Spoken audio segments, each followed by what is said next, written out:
Alright, so hey everyone, today I want to take a look at the Deadzone for Gigabash. This is being demonstrated on the Xbox Series X.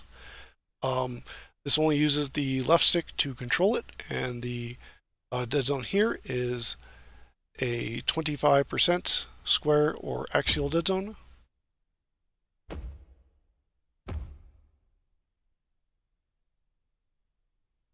And because of the shape, the corners are larger than 25%.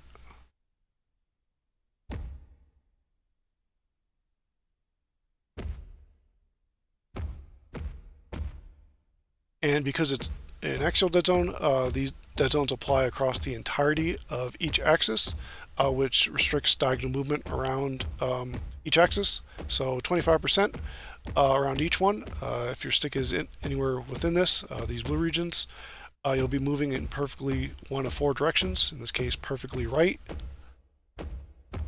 perfectly left, perfectly forward, and perfectly backward. And you only start seeing diagonal movement once you break out of both axis dead zones, demonstrated by the screen region.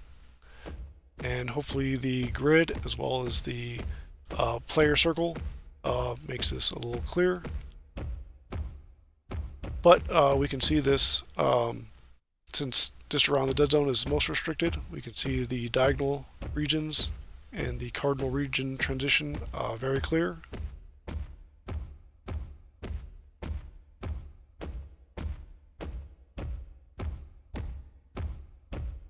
And I think for full tilt movements, it's easier to look at when charging attack. You can see that diagonal movement is occurring here, but then locked perfectly right here,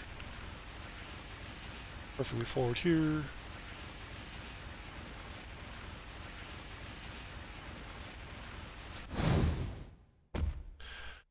There's a full range of movement speeds available, so when passing right over the dead zone, you start moving very slow, but as you move the stick further, you have a smooth transition until your maximum movement speed.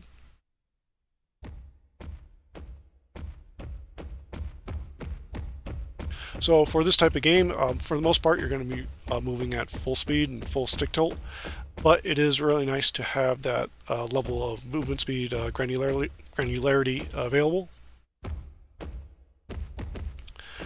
So 25% axial dead zones are very common in games, and to even use the direct comparison for this game, Godzilla Destroy All Monsters Melee on the original Xbox used 33% of axial dead zones, so this is smaller than that was.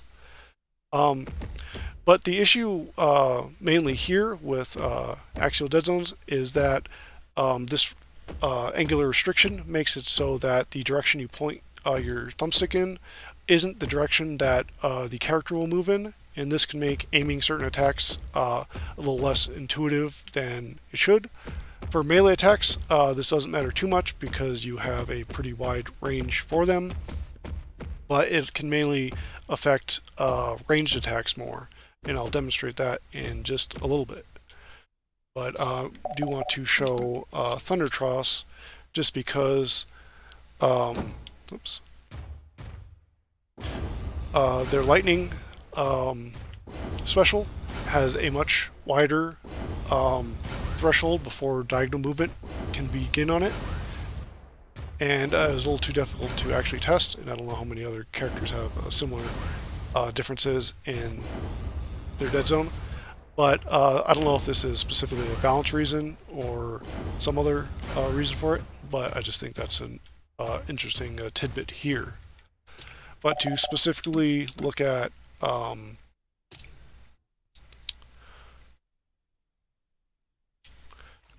for the ranged attacks, now for picking up smaller objects and throwing them, like cars and tiny buildings, those do seem to have some level of aim assist applied to them. So even if you're off target, it seems like it'll correct the angle a bit to help target the enemy.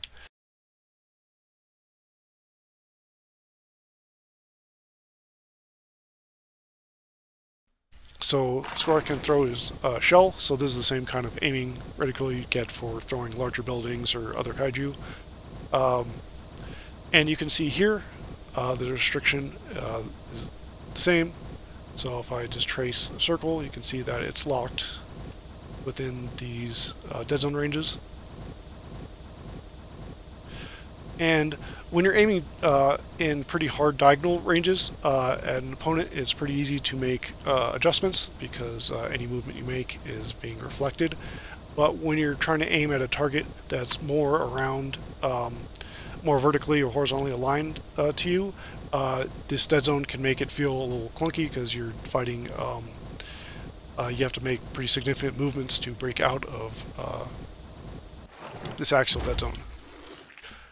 This also can affect certain attacks, like you can see that I'm just below Iberdurus, and if I did, you know, Squirrel X lunging attack, it's a pretty narrow range, and if I, you know, do a bit, add a bit of angle towards Iberdurus, you can see that it's still within the dead zone, so it's being flattened out to perfectly horizontal movements, so I'm unable to hit him, even though the stick angle should adjust me well enough so that I should. So the main request I'd have for this is switching from an axial dead zone like this to a radial one with full diagonal movement. That would make it so that, one, the dead zone itself would make it so you'd exit the dead zone at the same distance on any angle, but having full diagonal movement would make it so that the direction you point your stick is the direction that your character moves and your attacks come out in.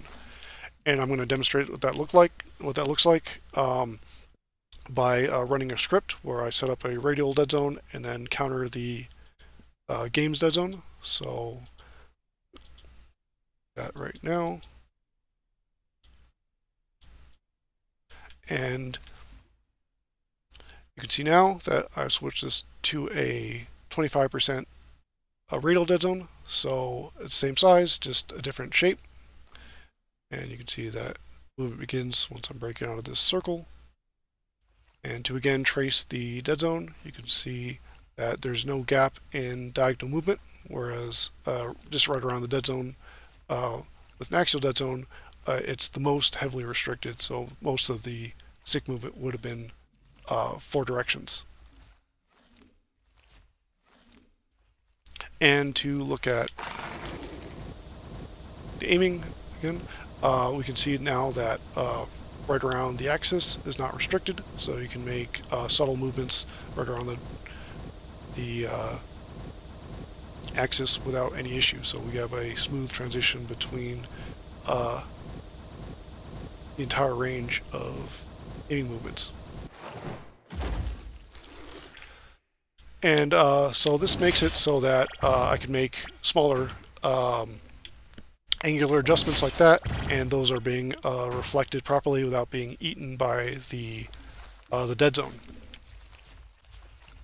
Now I think that just switching to a radial dead zone is just generally better because there is some argument for keeping angular restriction if you are perfectly aligned to the opponent, either horizontally or vertically, because then you have a bit more play to be able to move perfectly horizontally and vertically, and it may be better to align that. To try to capture both players who like this level of restriction as well as the ones who want full diagonal movement, switching to a radial dead zone and adding additional restriction could be the solution for both. So I'm going to now restrict 25% around the axis to demonstrate what that could look like. So do that. And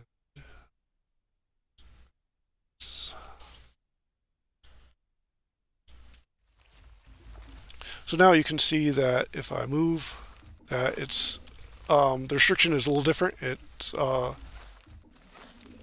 now slope or angle restriction versus just a flat horizontal angle. And if we say go look at this again, we can see that at least at full tilt movements, this is identical to the axial dead zone. So can see that this has the same restriction with full tilts, but just smaller movements, it's a little less restricted. The benefit of doing this kind of restriction over the axial dead zone is that the axial dead zone, the only way to customize the restriction there is to change the overall dead zone size. So if players wanted less restriction, they'd have to use a smaller dead zone, which they may or may not like. And if they wanted more restriction, they need to use a larger dead zone, which they may or may not like. With this implementation, you could have a dead zone size that you want, but have any angular restriction as well, independently. So I think with this implementation, I was requesting that they'd switch from an axial dead zone to a radial one, and that could be added or changed without any additional options. But if they were going to have this additional restriction, I think they probably should have an extra option to control if how much restriction they want, and of course having an option for the dead zone size would always be useful too, so that this could capture both types of players that like the restriction and players who want full diagonal movement. But otherwise, the 25%, again, as mentioned, 25% axial dead zones are very common in games, and I think this game is also built on the Unreal Engine 4. So, and that, as far as I'm aware, defaults to a 25% axial dead zone. So this may, be just the default there that's being used, and not Passion Republic themselves who have set it up. But I think switching to a radial dead zone would be ideal, and if they wanted to add an extra option for angular restriction, that would definitely accommodate both players who want full diagonal movement and those who are happy with the current restriction that's been in the game. But I think that's about it. So ideally, they've been putting out DLC pretty regularly, so hopefully that continues, and there may be a lot of opportunities to see this added on top of whenever there's updates for new characters and content. But yeah, that about covers things. So thanks for watching, and everyone, have a great rest of your day.